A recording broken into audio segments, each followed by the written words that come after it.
Good afternoon to you. 507 now News Talk 105.9 WMAL, where we're making sense of the news. You can join us today, 888-630-9625, 888-630-WMAL.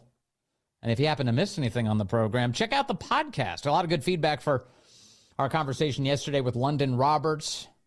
That's Joe Biden. I don't even know how to describe her relationship to Joe Biden. The mother of Joe Biden's granddaughter that he refused to acknowledge until it became politically toxic. London Roberts, great conversation yesterday. That's on the podcast. Be sure to subscribe so that you can get all of our conversations there. Joe Biden. You know, Biden has wasted all sorts of your money. They print out a lot more cash and then they waste it on all sorts of things. Whether it's EV charging stations or rural broadband that they actually never set up, or a pier in the Mediterranean Sea designed to deliver humanitarian aid to Gaza. Now, there are already all sorts of ways to get humanitarian aid into Gaza by land, but Biden announced a publicity stunt that would cost you hundreds of millions of dollars to do it by sea. And he mobilized the United States military to build it. So all sorts of pieces had to move into place. It's a very expensive endeavor. And, it's been a complete disaster ever since they attempted to build this thing. In fact, last week, John Kirby was asked about, hey, why does the Gaza Pier keep failing? What's going on? Why aren't you delivering anything? An update on the U.S.-built pier, the humanitarian aid pier that has been removed? That is undergoing repairs because of severe weather that we talked about being a problem in the summertime here in the Eastern Med. I don't. You'd have to go to the Pentagon for a tactical update. As I understand it, they did have weather-related issues. They had to dismantle it for the safety of everybody involved. But I honestly don't know what the new status is. I love how he's like so flippantly like, everyone knows it's a problem in the summer. You could never build a pier there. Well, then why are you doing it, dummy? For more on this, let's bring in from the Washington Free Beacon, the senior writer for foreign policy and national security, Adam Kredo. Adam, great to have you back with us, sir. Always a pleasure to be with you. It's funny to listen to John Kirby. He says, well, obviously, during the summer, it's impossible to build a pier on the Mediterranean. Well, again, why are they doing it then? Yeah, it's a good question. Let's remind people first, this is $230 million. And since they actually build it and put it into operation in the month since it was operational, it worked for about 10 days. So very little aid actually made its way across it, and even fewer amounts of aid actually made it to people who need it in the Gaza Strip, because who's responsible for distribution? It's the same channels that are tied to Hamas, UNRWA, and others, and as we know, Hamas steals that aid and either puts it on the black market or keeps it for themselves. So I think that bears repeating, but yeah, good. And the other piece is that the land access to Gaza by way of Israel is perfectly good, and it is a way to deliver this humanitarian aid. So I've viewed this thing the entire time as a $230 million virtue signal that Israel is a bad guy and only America can deliver aid to Gaza because Israel doesn't care about doing that. That's the message that Biden's been trying to send. Yeah, you raise a very important point, and that's what the Gaza Pier is predicated upon. It's built upon a lie perpetuated by the Biden administration that Israel is not allowing humanitarian aid into the Gaza Strip. That, in fact, is not correct at all. Israel has a humanitarian pause every day, and it's pumping tons and tons of humanitarian goods into the Gaza Strip, often at its own detriment, because it allows Hamas to restock, refuel, repopulate areas that have already been cleared out. So there's military issues with doing this, but nevertheless, Israel allows this aid in. But the Biden administration, along with the international community, have kind of perpetuated this myth that it's Israel that's responsible for a humanitarian crisis in the Gaza Strip. It's Hamas and terrorists that are responsible for that. And I think another really important thing to remember when we kind of look at the Gaza Pier and the catastrophe that's resulted from it is that now they're actually saying this thing is going to end its operations weeks earlier than anticipated. So at the end of the day, the aid pier did virtually nothing except cost us money. Yes, waste U.S. taxpayer money and imperil the troops who went there on that mission, ordered by the commander-in-chief to do it. The New York Times headline on this subject today: U.S. pier for Gaza aid is failing and could be dismantled early. They emphasize this in the lead. The $230 million temporary pier that the U.S. military built on short notice to rush humanitarian aid to Gaza has largely failed in its mission, aid organizations say, and will probably end operations weeks earlier than originally expected. They claim this in the piece. They say the pier was never meant to be more than a stopgap measure, while the Biden administration pushed Israel to allow more food and other supplies into Gaza through land routes. When the pier was conceived, health authorities were warning that the territory was on the precipice of famine. When they say health authorities, Adam Kredo, I noticed that they're glossing over where those health authorities come from. What are they referring to? Yeah, they're referring to the health authorities in Gaza, of course. That's controlled by Hamas. Hamas is responsible for casualty figures that the UN and the Biden administration rely on. We found out about last month or thereabouts that those statistics are wildly inaccurate. Hamas, and this might come as a shock, actually inflates the numbers. They claim more women, more children are being killed than actually are. And this is all part of their propaganda to increase pressure on Israel. And it works, right? This is why we have the pier. This is why we have these claims that Israel is waging a genocide, which of course it's not. You know, it's funny, if you raise a question about the way we're spending money in Ukraine, you get accused by the left of being a Putin puppet. You're a Putin puppet. So why is it that the Biden administration can so casually get away with water-carrying Hamas's talking points and no one seems to care? Because, I mean, you might not like this answer, or maybe you will, but because the international community hates Israel, has a bias against Jewish people who are fighting for their right to survival against Hamas terrorists. The international community believes the propaganda, and Biden's voters, those on the left, also do too. Who is responsible for all of the protests supporting Hamas in America? These are left-wing, oftentimes criminals on college campuses that are pro-Hamas, and they're also Biden's voters. That's why we saw the pier, right? This was a bid to appeal to these people who claim Israel is waging a genocide. And I want to go back to one thing you mentioned, the so-called famine. It was actually determined in the last week and a half. There is no famine in Gaza. That information and that lie has now turned out to be completely fictitious as well. Gaza's not experiencing a famine. When Israel was able to go in and with its special operations and retrieve some of these hostages, one of the claims I saw the media making was that, the hostages were well fed while they were in Hamas's custody. Okay, so tell me, help me understand this. There's a famine going on in Gaza, but the hostages are very well fed. Does that math add up?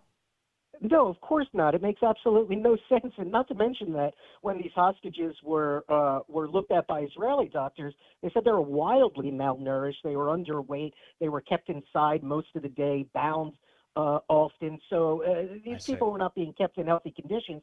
They were kept in tunnels underneath Gaza that Hamas built for exactly that purpose. I can't even believe how insane the time we live through, are living through is, because I'm looking at this and I'm going, wait, like.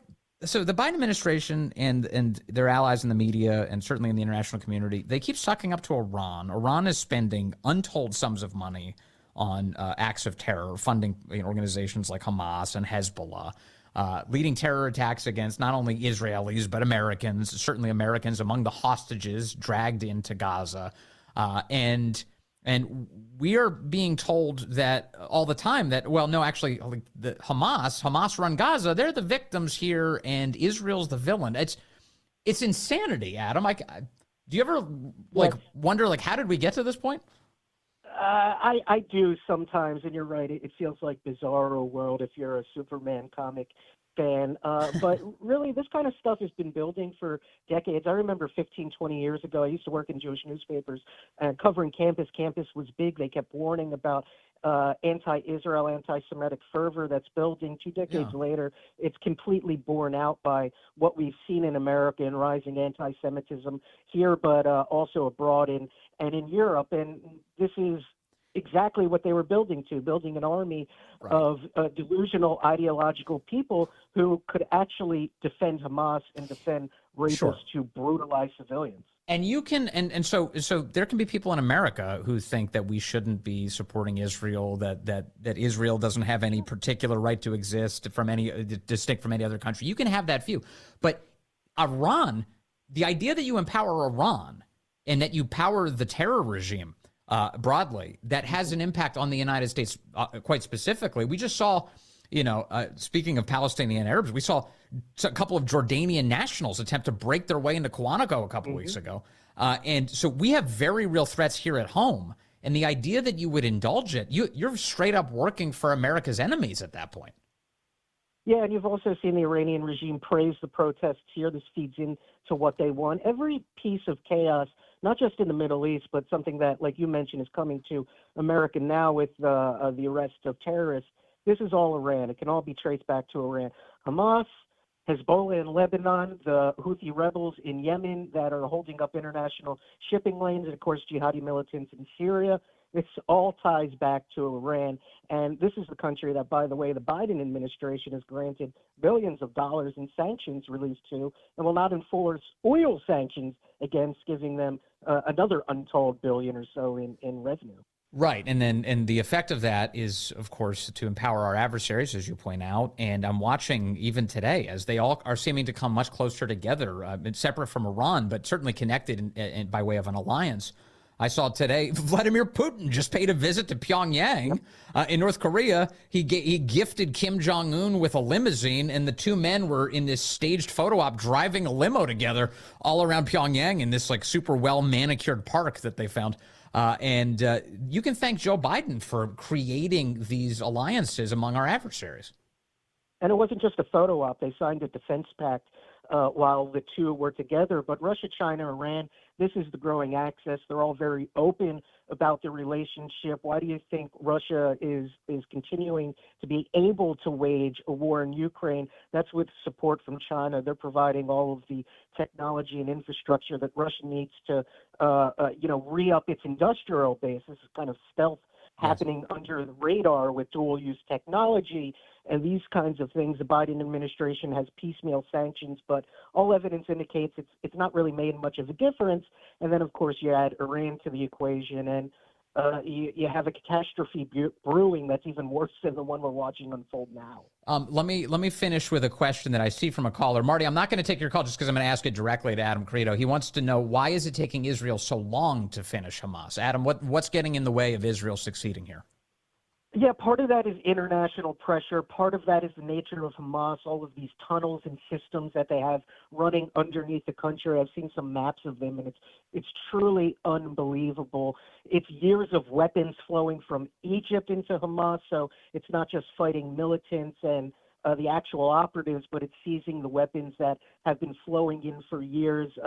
I think everybody really focused on Israel's operation in the Shifa hospital. Israel had to go back in there again. After they cleared it out the first time, Hamas moved back in. So that's kind of how they operate over there. And then, of course, Israel is also facing that war with Hezbollah on the northern border. So they're stretched thin. The Biden administration is holding up arms shipments, so this is a strain on Israel. It's a hard war to fight. And the tactical use of civilians in order to, as human shields for terror operations, that must create a tremendous complication for Israeli military forces. Maximize casualties. The Israeli government, unlike Hamas, does not want to kill civilians.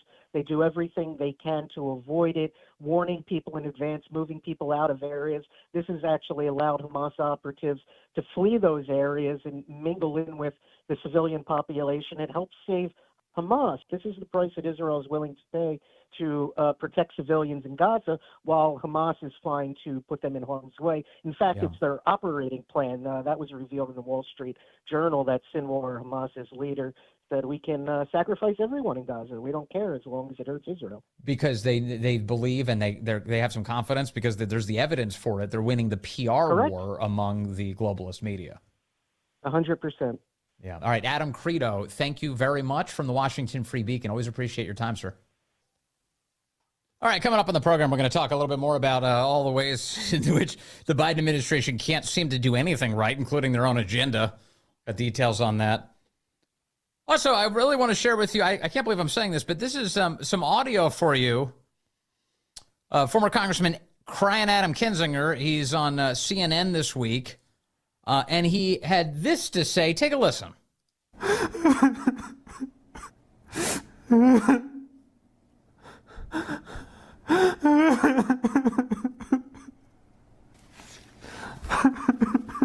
Oh, I'm sorry. Oh, that wasn't the CNN hit. That was a different Adam Kinzinger clip. All right, hold tight. I'll get the correct clip for you here in just a moment. Adam Kinzinger on CNN. He's got some things to say about Joe Biden. Everyone's getting him wrong, he says. You know, this Biden's actually a great guy. Adam Kinzinger.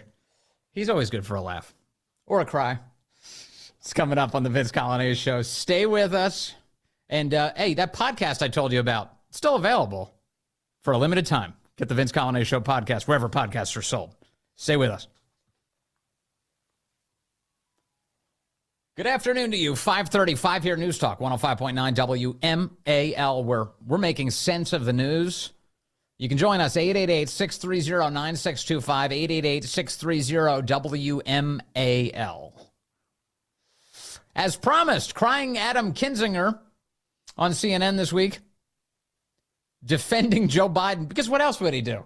You know, Biden driving the country into the ditch, and of course a former Republican member of Congress there to justify it. It's totally fine.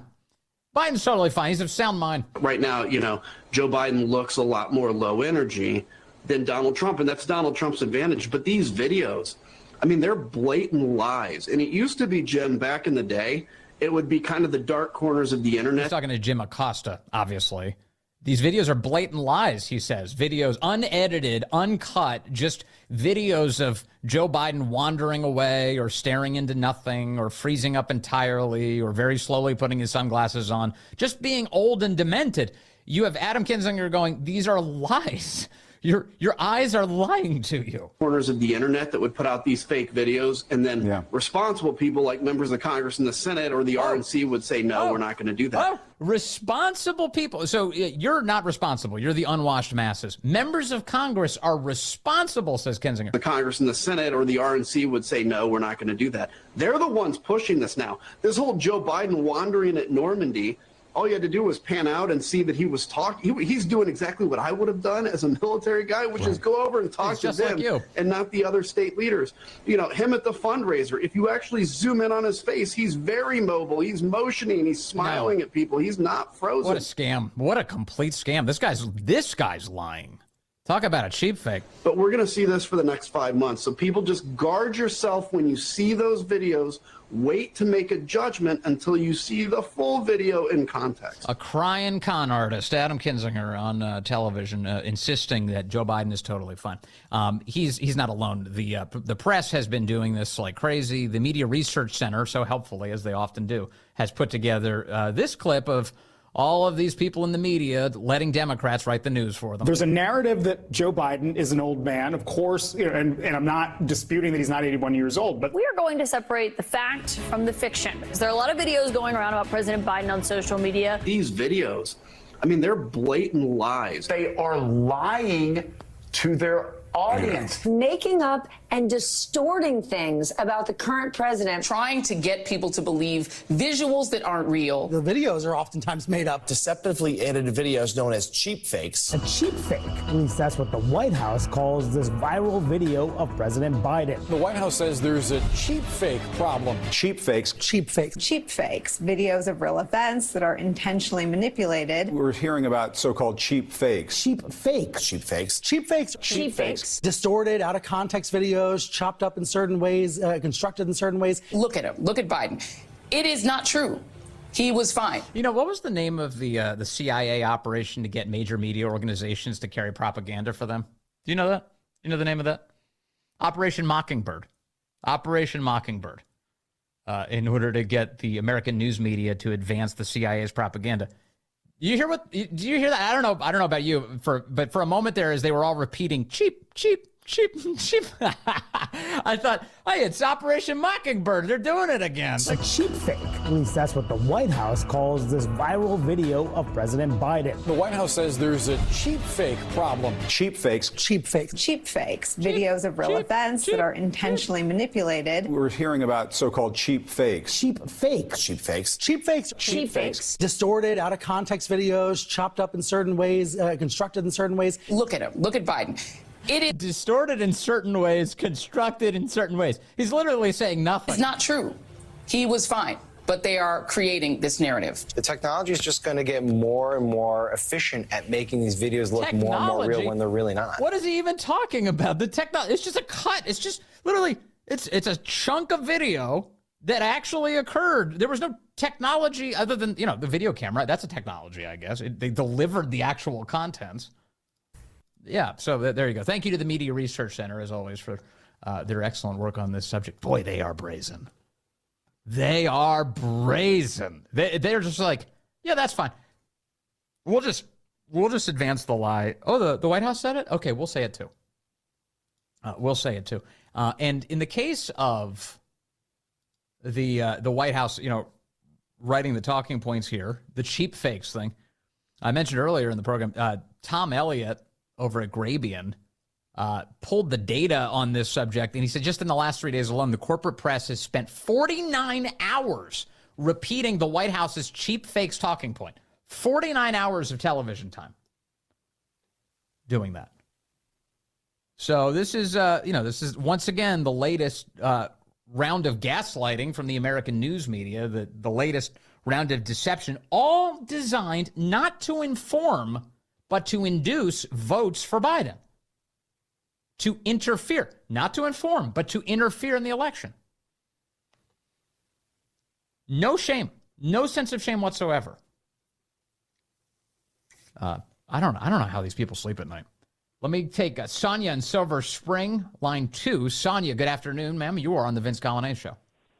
Yes, Vince. I think the Dems have probably forgotten that they distorted the video of the speech that President Trump made down in Charlottesville, saying that the people who were racist and clownish should be dismissed, and the good people on both sides were just regular citizens who had their own opinion about the statues. Mm-hmm. And the second one was, what about the speech President Trump made on January 6th? Peacefully and patriotically, they forgot that too, didn't they? I think you're noticing a trend, Sonia. So here we have just 3 examples. There are many more, but once you get to 3, that's a trend. So you've got Charlottesville is a great example. I saw even as recently as this week that there are people who are expressing online. Maybe they're not telling the truth, but I think they are. They're like, I had no idea that Trump said that he was condemning white supremacists and neo-Nazis totally. That's what he said in that speech, that the left spent years claiming that he was defending white supremacists and neo-Nazis. No, he literally said he was condemning them, and you never played the clip, did they? Yes.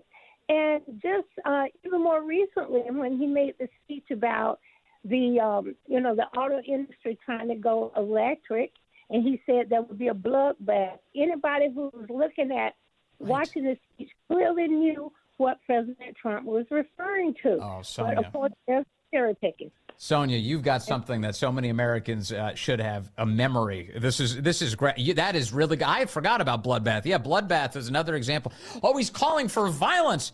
No, you jackals. He said that it's going to hurt that industry. It's going to be an economic bloodbath for America's auto manufacturers, specifically auto workers. It's the kind of thing that a politician should say. They should be concerned about that. And the same is true, Sonia. You remind me of when President Trump refers to MS-13 and terrorists and cartel members as animals.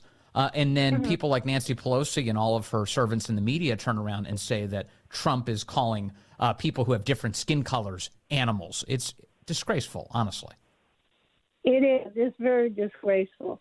And there are many, that would be a great ad for the Trump, the RNC or whoever's handling the advertising or whatever for the upcoming election to put clips from all of those things that the Dems so conveniently forgot about. So, Sonia, when you see reports now from any of these outlets that claim that Trump did or said something awful, what is your reaction when you hear that? Your first reaction?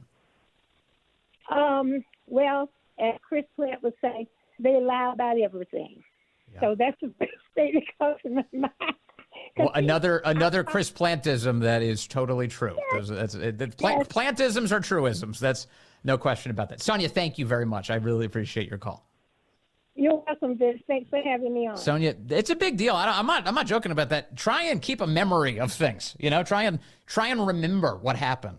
It's useful context as we deal with these issues over and over and over again. It's the same cycle. It's just plug in a couple different proper nouns and you have the left's latest cooked up fake scandal. Let's go to Scott calling in from Castleton, now line 4. Scott, you're on the Vince Coglianese Show. Hey, Scott. Hey, Vince. Thanks for taking my call. Hey, my pleasure. They keep touting, this cheap fakes and this and even when you watch the footage, the commentator might be like, "Oh, he's just doing this. He's doing this." You can't lie to us. It's obvious what's going on. I know, isn't it amazing? So my thing is, okay, if these are fakes, show us the real ones. What actually happened? Show us the unedited version. If that's what they're saying, right? Yeah, no, exactly right. Next time this comes up in the briefing, tell Corinne, okay, then can you show us the whole video? And it's funny, you know what the crazy thing, Scott, is like, for instance, at this fundraiser this weekend in California, we see a long cut, unedited, of Biden freezing up on stage and just staring blankly at the crowd, and we all saw it.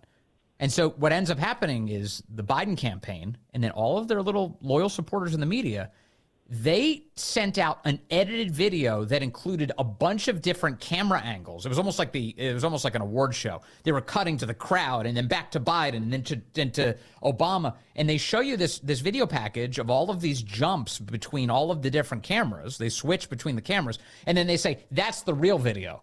And so, see, he's fine. You're like, wait a second. You showed me footage of the crowd. You showed me footage of Obama. You showed me different angles of Biden. You used the cameras and the cuts to make it look like something more lively was happening there than the unedited single camera shot that caught everybody's attention. The Hollywood Reporter shared that. So the crazy thing is, Scott, when you ask for the actual video, show me the actual video, what do they send you? They send you deception, don't they? Right. And we see that too. Because the first footage that comes out is what you actually normally is right. Okay, we put footage out, and maybe they didn't think it was going to go so bad for them. But, I mean, when Obama grabbed Biden's wrist and basically walked him off stage, that was, I mean, I don't care how many times you edit it or cut it. We all know what's going on. We're show me some more camera angles of that. I think that tells us a different story. Thank you, Scott. I appreciate it. Scott's right, though. The obvious logical follow-ups to things like this, to ridiculous claims is, okay, then show me the evidence that proves your point. And, of course, they just send more lies your way. Sam's in Alexandria, as he so often is. Line 5. Sam, good afternoon. You're on the Vince Coglianese Show. Hey, thank you so very much, Vince. As I'm listening to the conversations all day long about this, one of the things that came to my mind is it's like they don't realize that humans are, we're multisensory, and we have a brain, so we can look and reason.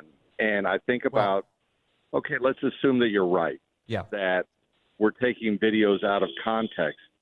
But I'm also listening to the speeches in which he has his moments, and then he goes into a yabba dabba doo, and it's like, well, what did he just say?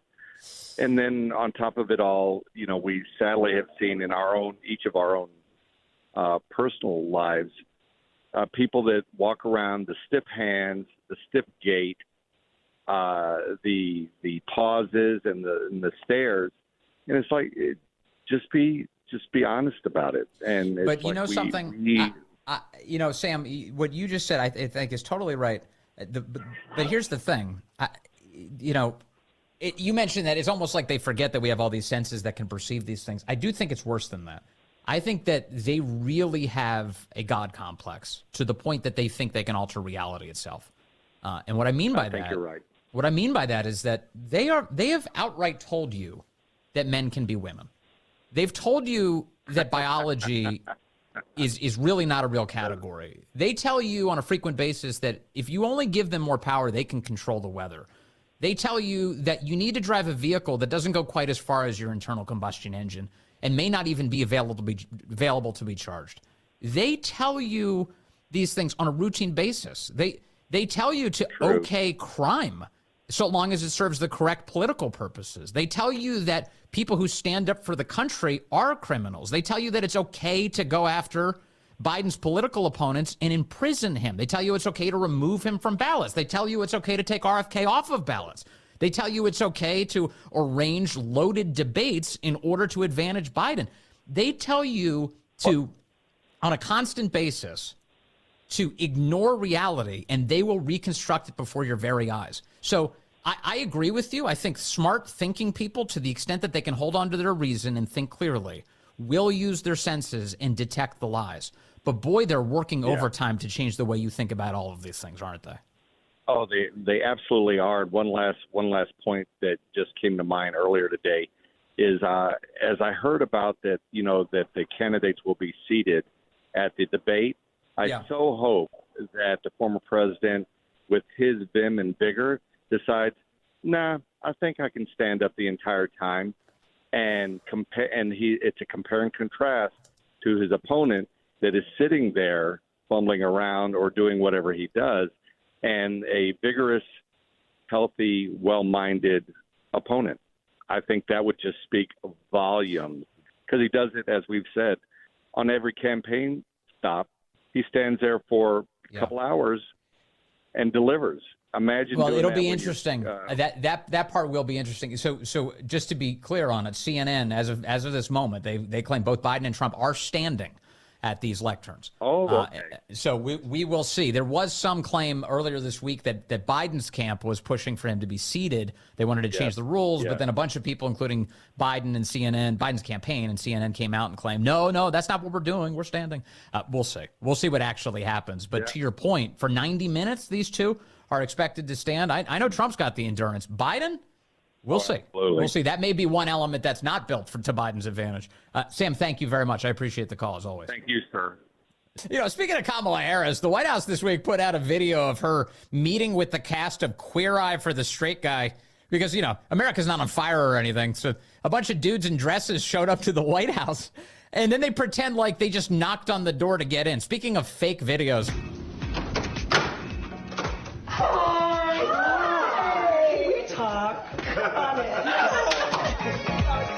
Oh, come on in. Can we talk? Come on in. So they're mad about real videos of Biden being disseminated where he's freezing up, and then they release fake videos like you can just walk into the White House and knock on a door and Kamala Harris is going to answer it. That's the most work that she's done in a month, by the way, opening a door. And I love how she hates actually meeting people in real life. She always pretends to be super overjoyed. Hi, it's so nice to meet you. Meanwhile, she hates them. I guarantee you, even if they're her, quote, allies. The great one, Mark Levin, up next here on WMAL.